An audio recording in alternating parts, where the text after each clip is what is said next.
Good morning. Today I would like to proceed with substrate technologies, and in the last session we have treated thick film technology. Here you see a typical example of such thick film circuits. They consist of a ceramic base plate which is metallized with conductor paste, which is later on fired. A typical cross-section of such a circuit can be seen here, and that's a simple circuit which only has one layer of, it has two layers of conductors, and so it's a quite simple circuit. On the other hand, we see that for each of these layers we need one printing plus one firing process. So in case we would like to have a real multi-layer, for instance, in our case here we have 1, 2, 3, 4 active layers on one side and 2 on the other side. That would be quite complex, and for such a circuit we need more than 20 subsequent printing and firing processes. So here we can see this printing process where the paste is brought onto the substrate, and in the next step we have this firing oven which consumes lots of energy, and one firing cycle is between 20 and 30 minutes. So if you have 20 layers, you have hundreds of minutes, or you could say such a complex circuit will spend half a day in such a firing oven, which has temperatures going up to roughly 850 degrees centigrade. So that's something which is quite inefficient and quite expensive when we want to have multi-layers, and therefore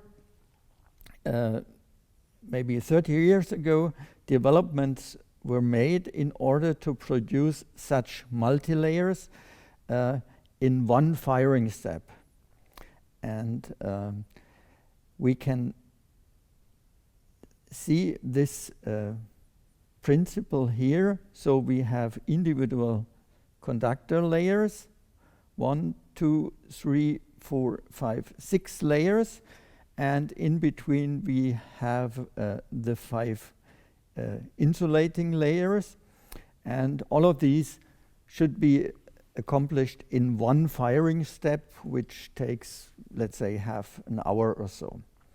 The technology that was developed mainly by the DuPont company of America is the so-called LTCC, low temperature co-fired ceramics.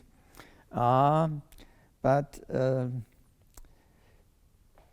I don't want to disturb you, but co-fired means the temperature is not as high as in high temperature co-fired ceramics. Here co-fired refers to the typical thick film technology temperatures of roughly 800 degrees centigrade. Again, here we see such a principle that shim here was also developed by the DuPont company. We can see here so-called local wires or stacked wires on top of each other, connecting the individual wiring layers. Also we can have vias which go through all of the circuit. One of the main purposes of such thermal wires is to conduct heat through this material. We will later on see why this is so important. We can have resistors, and in this case we can also have buried resistors, and as in thick film technology we can have resistors on top, and we can have glass passivation on these resistors. These resistors on top can be laser trimmed as we know it from the thick film technology. The initial idea by DuPont company was that companies can use most of their thick film equipment in order to produce LTCC. They just promised that the companies purchase some additional equipment, and in that way the principal process of screen printing and firing is still kept. But in the end, it turned out that most companies who do LTCC only do LTCC in a specialized fab. Okay, what's the idea? Imagine you print some kind of book and you have the individual sheets of the book on top of each other, and now the book is not printed with normal ink, but it is printed with some kind of conducting ink. Then you could say, okay, each active layer between the insulating layers gives us a special electronic pattern. One thing that is important is, of course, we must come from one side of this insulating layer to the others, and that's the reason why we need via holes. But having such a stack of individual layers which are aligned together, we can get a multi-layer, and that multi-layer can be fired in one single step. That was the basic idea here of LTCC. And now let's have an overview. So typically what we need in the beginning is some sheet of this insulating material. This sheet is extruded from mixture of ceramic powder, plastic binders,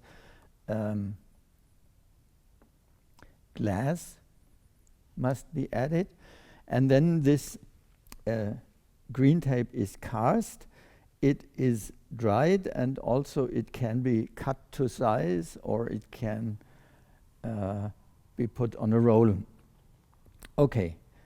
After that, you could say here is the manufacturer of that green tape, and here is the company which does the substrate manufacturing. So the first step must be to punch vias into this sheet.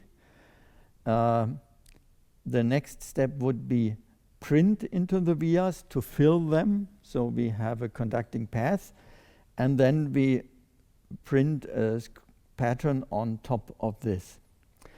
These individual layers will be stacked and laminated, so they are pressed together, and after this pressing, all of this is fired together, and after the firing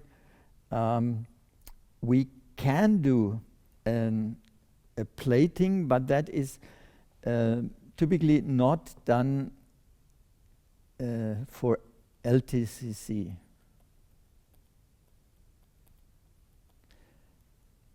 That is only done for high temperature co-fired ceramics, where we typically have molybdenum or tungsten metallization. So that's the basic overview of this process, and now let's have a look. This here is a demonstration from the DuPont application lab. So here we can see first we have the separation of the sheet.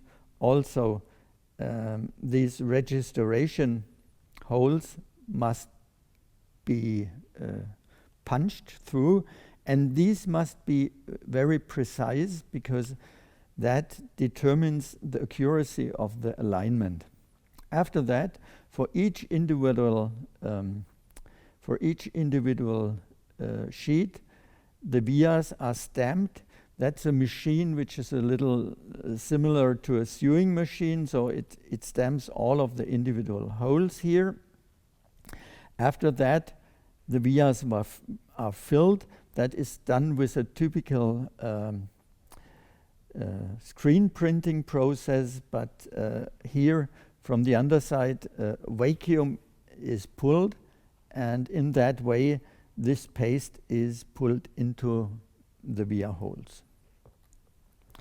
In the next step, the individual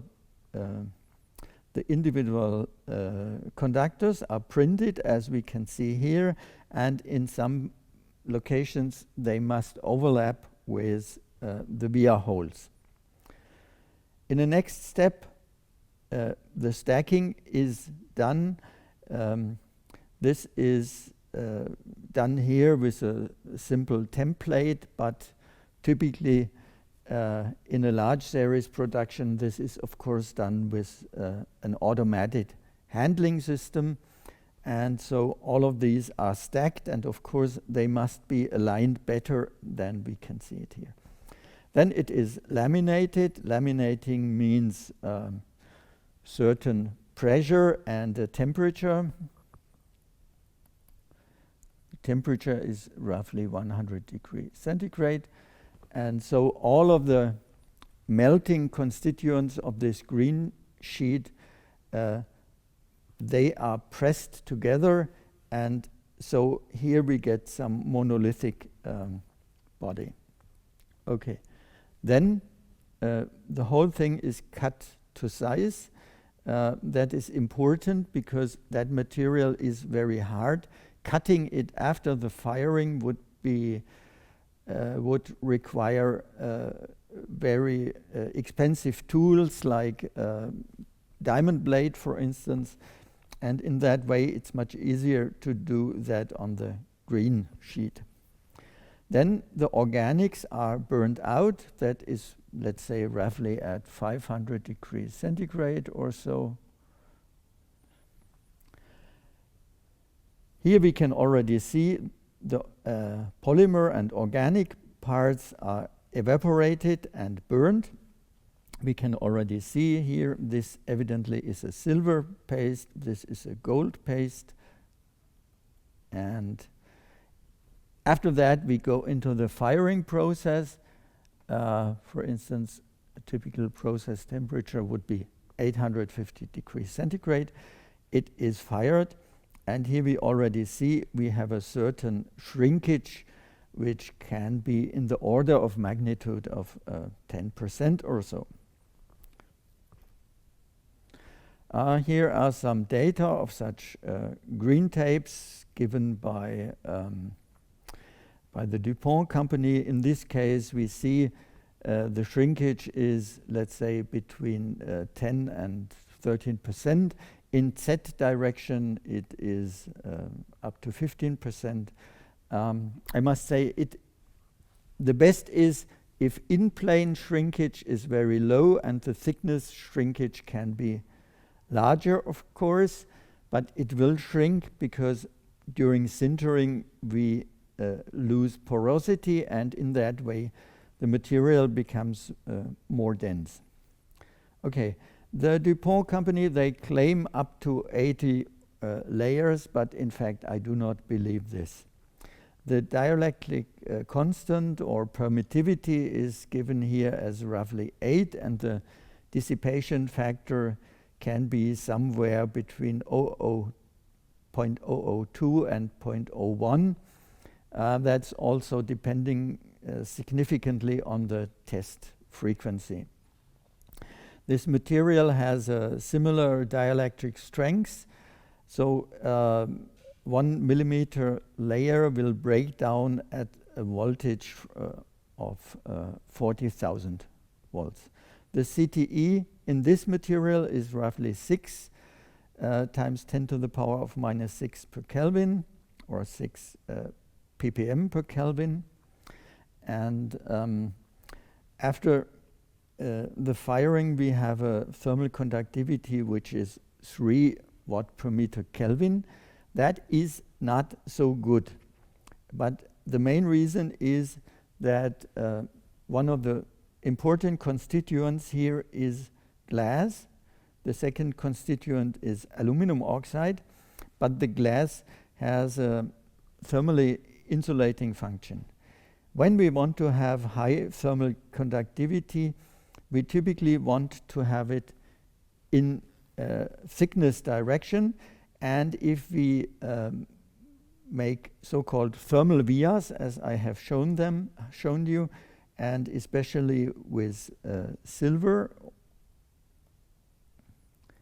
in that way we can have a thermal conductivity which goes up to 20 watt per meter Kelvin, and in that way we have a similar thermal conductivity as we have it in thick film technology. Okay, so these are important properties. What I would like to add is, of course, it is important that the shrinkage is well determined, because if we have a size of the substrate, let's say of 100 millimeter, 1% difference in shrinkage would mean 1 millimeter offset, or 0.1 millimeter offset at a length of 10 millimeter. And that means if the shrinkage is too large, the fit of the devices we put onto the substrate and the pitch on the substrate itself will not fit. And that would be a bad situation, because in that situation we could not have a functional circuit after soldering, for instance. Okay, here again is the firing profile. We see roughly 900 degrees centigrade for 20 minutes, but important is this step here, which is the burnout, and that here is the firing. So it is typical thick film technology. In the fired state, thicknesses are up to, let's say, 10 micrometers. Typical line distances are 125 micrometer, and also line widths are 125 micrometer. So we would have a pitch of 250 micrometer. We can have such vias which have a minimum diameter of 100 micrometer and a pitch of 200. So that would already be a high density substrate.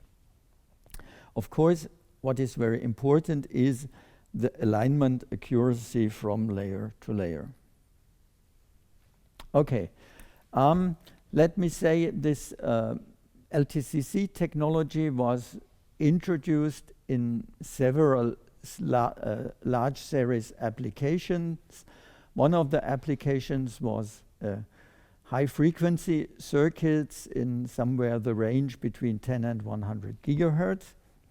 Another application was automotive electronics, where we have high temperature, high reliability and applications.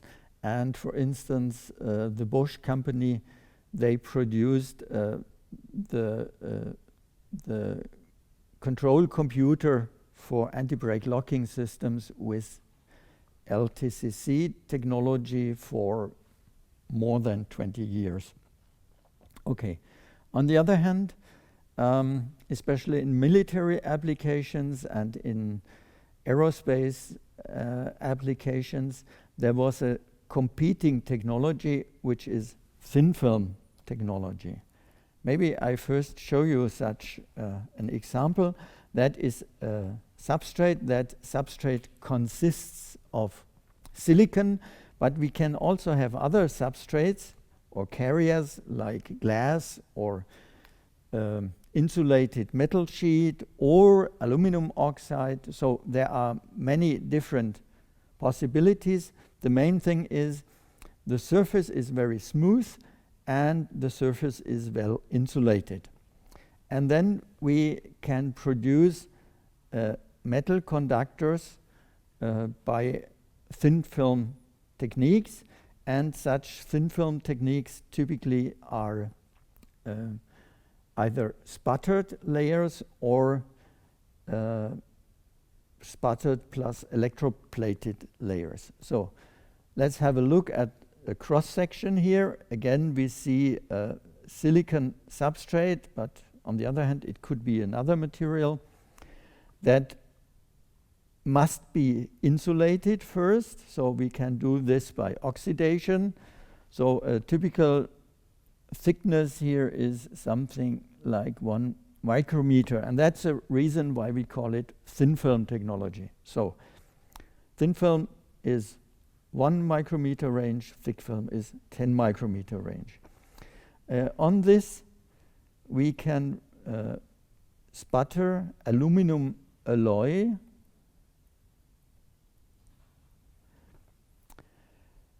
And this aluminum alloy is sputtered as a continuous sheet on this silicon oxide, and then afterwards it is structured by photolithography. On top of this aluminum, we can again deposit a layer of silicon oxide.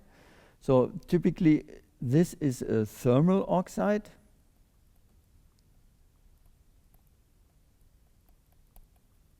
That means the silicon is just heated for very high temperatures, and then oxide is formed, and this other is a plasma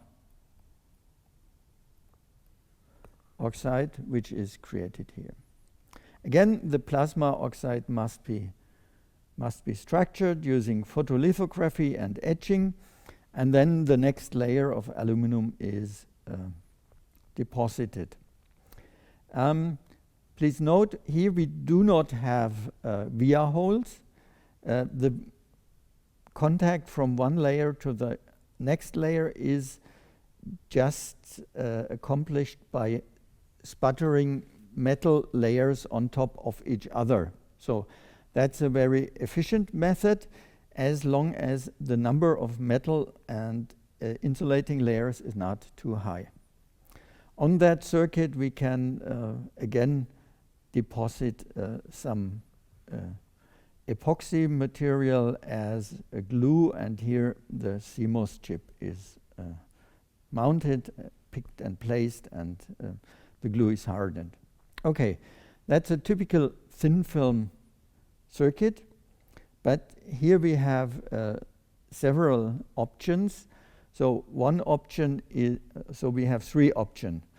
One is for the substrate, the second is for the insulating material, and the third is which metal do we use for the conductors. Here we can see that is aluminum, and the material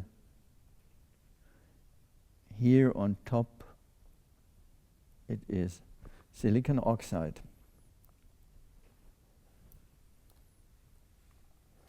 But there are different options. So in fact, you can combine these 3 metals, for instance, with the 3 dielectric materials.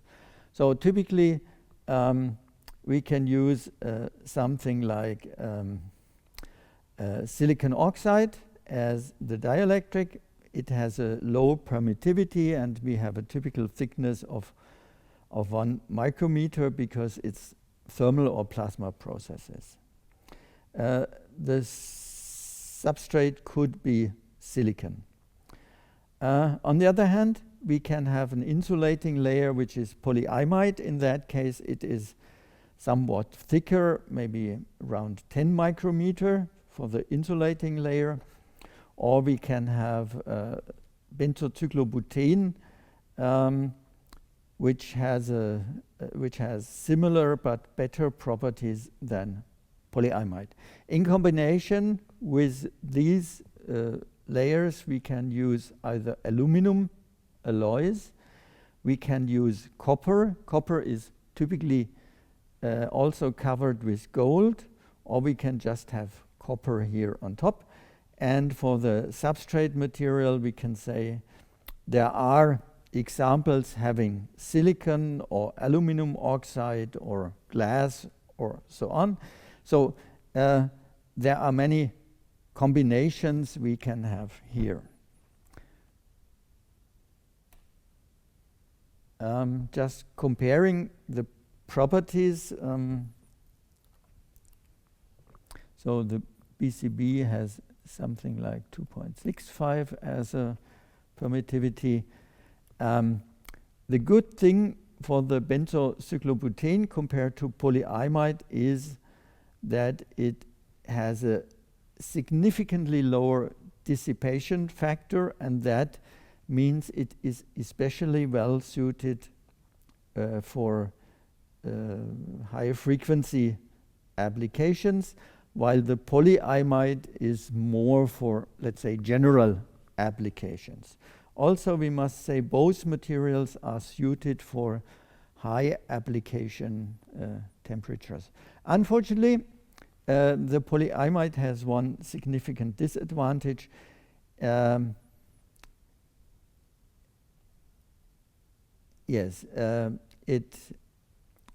takes up to 2% of humidity, and that's absorption related to the mass of this material. Okay, now why do we use this technology? And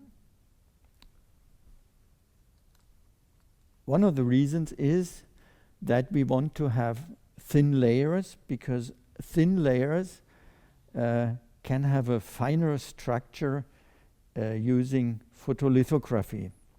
And I would like to show you the example here.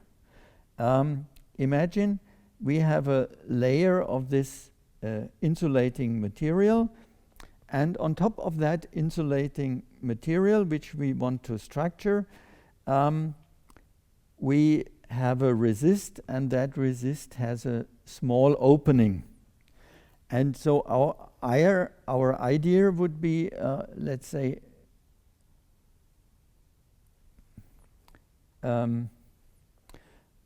our idea would be we would have just such a thin cut in this metal layer here. But as we can see, this is not the case. This metal layer is etched, and it is etched in that way. So it is something like a semicircle or a semi-ball coming in here, and in the end, on top we have this high width here, and we have just separated the metal on the bottom side. And in the end, we will etch further on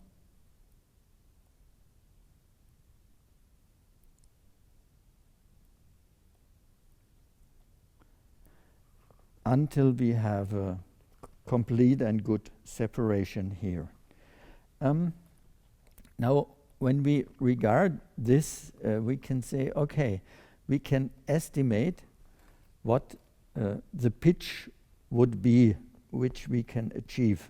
And so, what is the pitch? The pitch is, let's say, a distance from middle to middle of that conductor. And so, the pitch depends on the width of the conductor. Here we take it on top. We have, because it's semicircles, we have here the radius, which is determining the line thickness. So if we say here, that also would be the thickness of that part here. We have the pitch is the width plus twice the thickness, plus we have this under etching here. So under etching on each side, so we have to add it here, plus the minimal resolution which we want to have. That's how inaccurate or our process is, or what tolerances is. So now imagine we would estimate it, for instance, if we would say we would like to have something like a thickness of 1 micrometer, so it's 2 micrometer. Let's say the minimal resolution would be 1 micrometer. The under etching, so we must be on the safe side. Possibly it would be 2 micrometer. And of course we cannot just have a width of 1 micrometer. We must be more on the safe side. Let's say we would just assume we would take 2 micrometers. And that would mean under optimum conditions for a layer thickness of 1 micrometer, we would have 7 micrometer of pitch.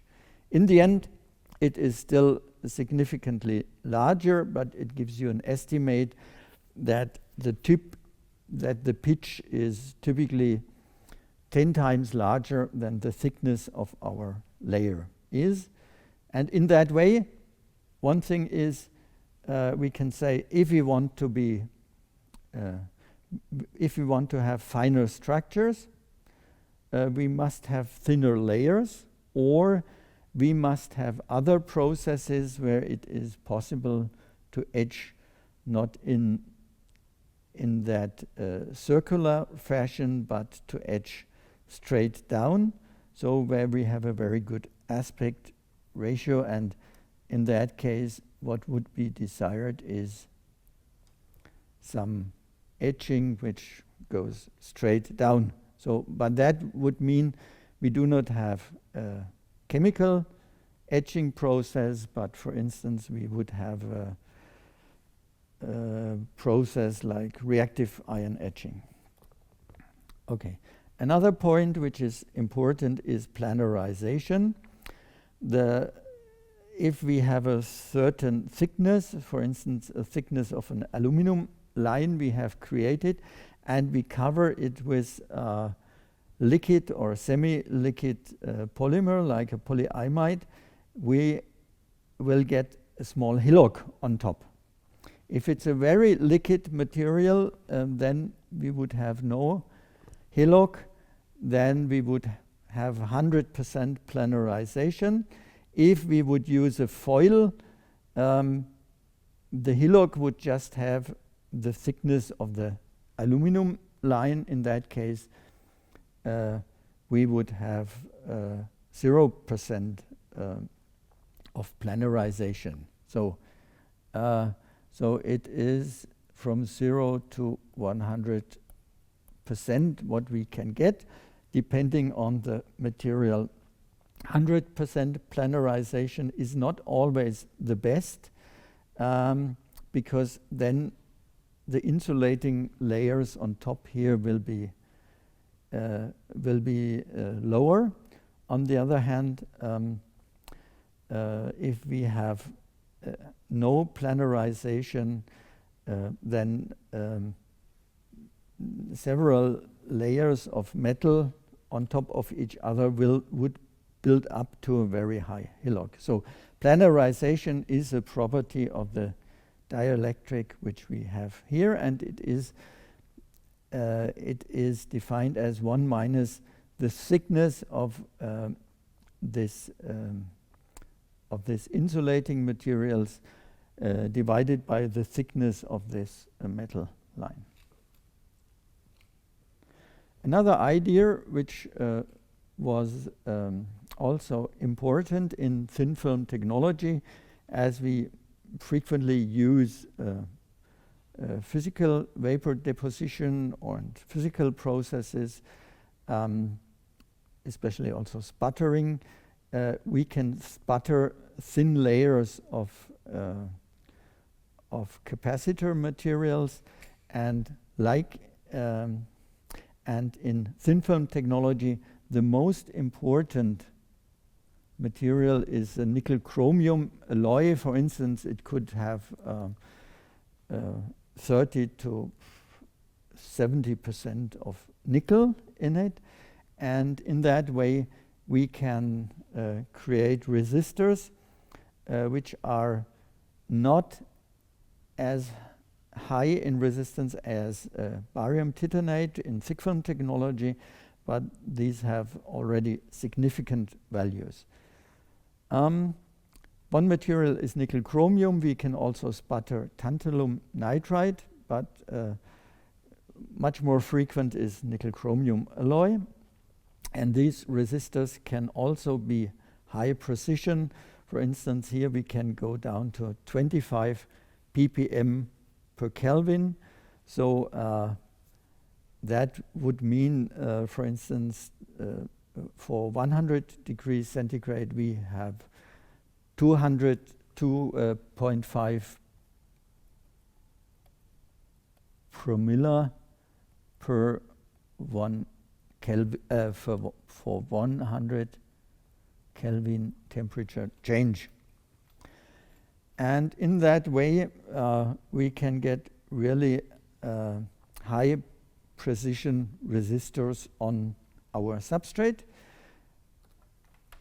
And just to show you such an example, what else can be done? One thing is we can also produce vias. For instance, we produce laser vias, as we have seen them in printed wiring boards, and we can produce dielectrics, so that is a capacitor here.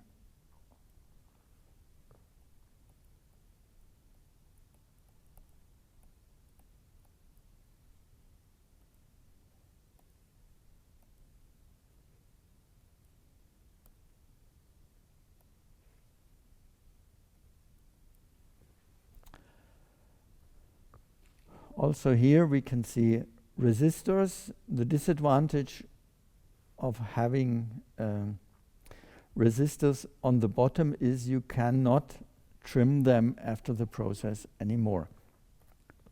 Over here is such an example of such a capacitor. We have a lower electrode and a higher electrode. In fact, here it doesn't look so nice. I think that would be a design mistake, having such sharp edges opposite to each other. But here we can really see how such a thin film capacitor is created. The disadvantage is that we cannot produce multi-layer capacitors here. Regarding these dielectric materials, we can have quite different ones. For instance, BCB is a low permittivity material, and accordingly we can only get a very low specific capacity of roughly 20 nanometer per cubic millimeter of that capacitor. On the other hand, having high permittivity materials, for instance, the standard material is barium titanate, we can have 150 nanofarad per cubic millimeter, or with titanium oxide we can even go up to 900 nanofarad per cubic millimeter.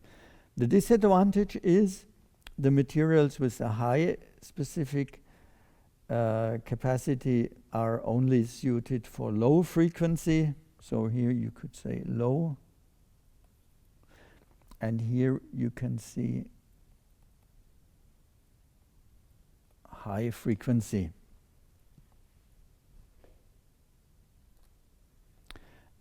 This is another comparison. For instance, you can either say what is the specific capacitance per cubic millimeter, but you can also relate it to the area on which you produce this material. And here you can see BCB as a material which has a very low loss factor, can go up to the almost 100 gigahertz range, while the barium titanate and tantalum oxide are only suited for, let's say, the low gigahertz range.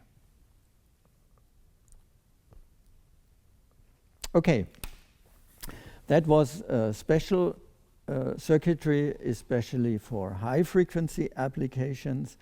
And now let's come to the last range of applications, which is power electronics. In power electronics, we are talking about currents in the range of several hundred amps and voltages in the range of 1 to 10 kilovolt. That means, first of all, we cannot have just conductors which are only a few micrometers thin. They would just evaporate. On the other hand, we can also not have insulating layers which are just, let's say, 50 micrometer or so, because in that case, the breakdown voltage would be too low and it would not protect against the high voltages of the application. And so special substrates had to be developed, and the ones about which I would like to report is so-called DCB substrates. DCB means direct copper bonding, and I will show you what this means. Here we see an interesting example. When we have a heating system, we need a circulation pump in our heating system. So the warm water is pumped into our radiators in the rooms, and the water, of course, it comes from the boiler, goes to the radiators, cools down, and comes back to the boiler in order to be reheated. Such pumps in former times were dump machines. For instance, my father in his house in winter, he turned on the pump just with a switch, and when summer came, he turned it off.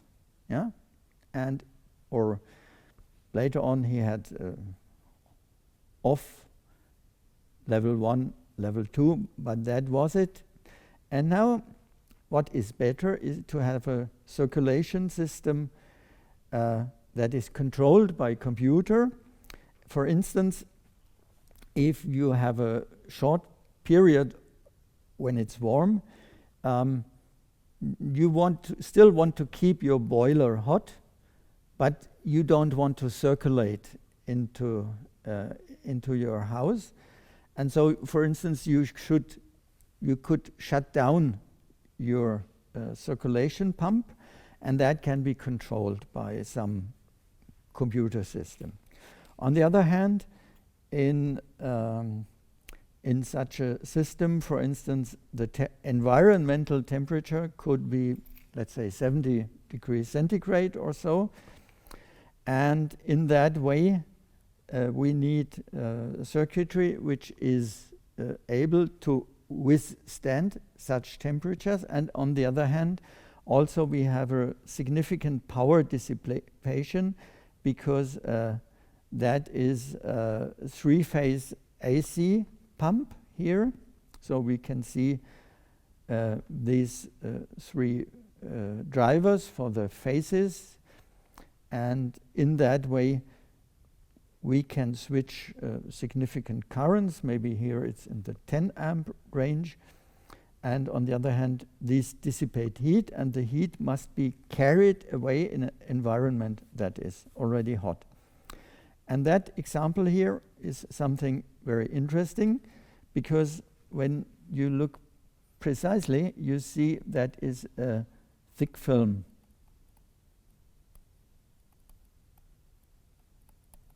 Circuit, and that is a DCB circuit. So they are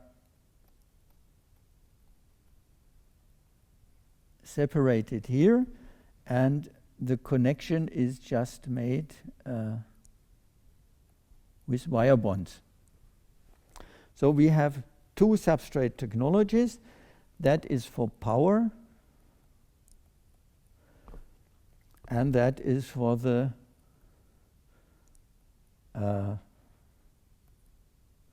microcomputer.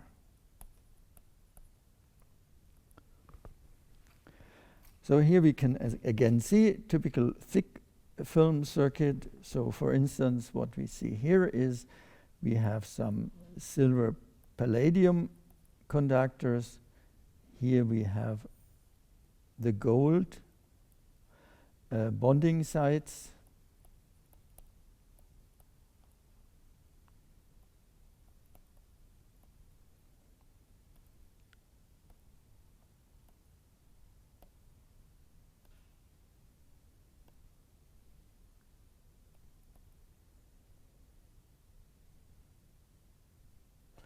Okay.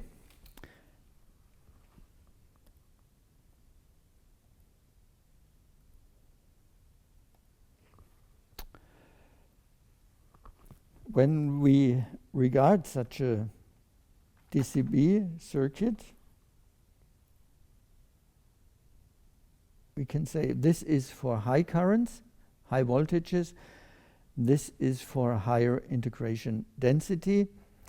You cannot have so fine conductors here on the DCB substrate. Okay, let's skip this. Just have a cross section of such a power module.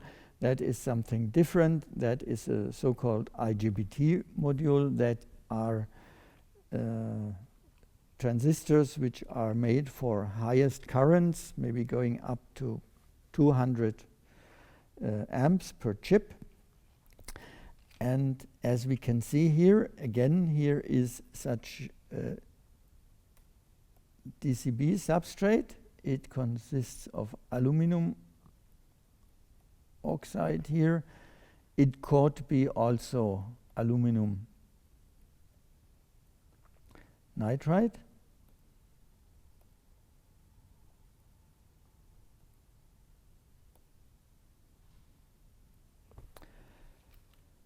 We have the copper on both sides. On this copper we have a soldered chip. That's an IGBT chip, and the chip is connected to the substrate by wire bonding here.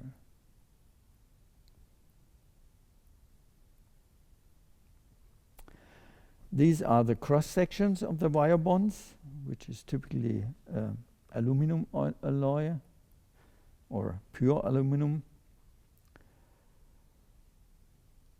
And if we have produced such a substrate, that can later on be mounted on a heatsink, and such heatsink, for instance, that could be also water cooled. So we could say we have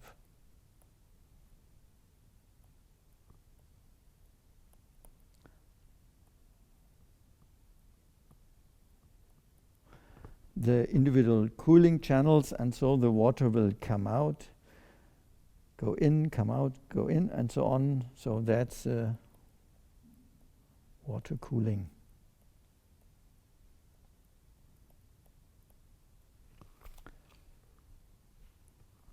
Now, the first question is, how are these substrates produced? The question is, how can we mount a thick layer of copper onto a 0.5 millimeter thick alumina sheet?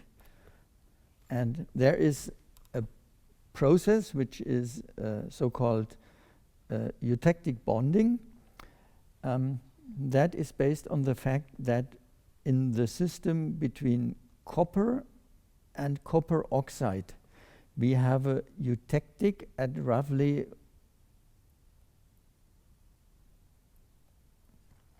1063 degrees centigrade, while roughly at 1082 the copper will melt. So as long as we stay 20 degrees under the temperature of the copper melting, we can just have a eutectic consisting of copper and copper oxide. And it is also important to have a certain content of oxygen in our atmosphere for that eutectic bonding. So the process will run in a way: we have copper and ceramic in a contact, we have oxygen coming to the copper, we will create copper oxide. Copper oxide with copper will lead to the eutectic melt around 1063 degrees centigrade, and then we can have diffusion of oxygen, and finally a mixed oxide, a so-called spinel, is formed, which has the formula copper oxide times aluminum oxide. And in that way we have a very thin but very strong layer of this spinel.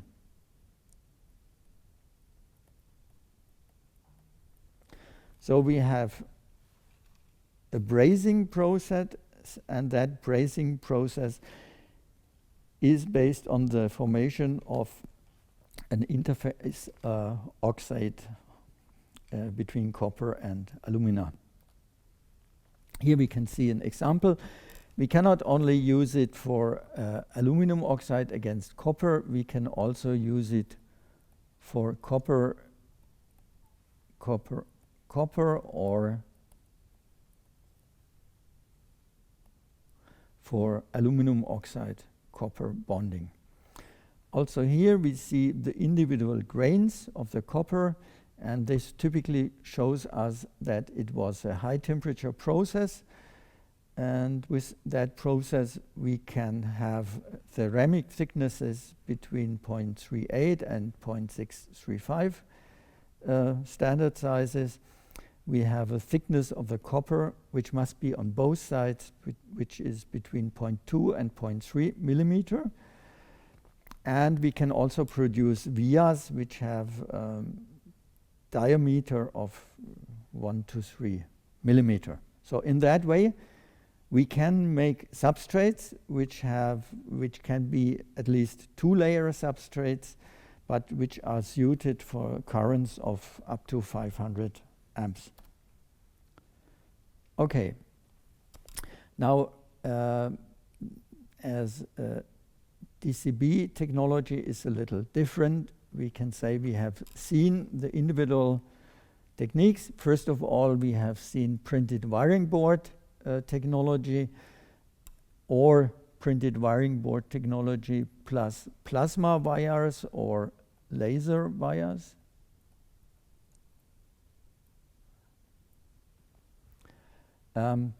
We have seen thick film technology. We have seen low temperature co-fired ceramic technology, and we have seen thin film technology. These are all together made for high computational power, high frequency applications, and the DCB technology is rather produced for high power applications. Okay, here are some properties which are important for us. Let me summarize. The most important properties we need for our lecture are thermal conductivity, we need the CTE of the materials, and in some cases we also need the permittivity of these materials.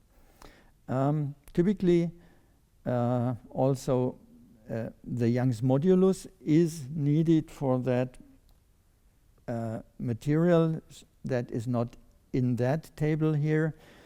The Young's modulus is important because it determines the stress we have in an assembly. Okay.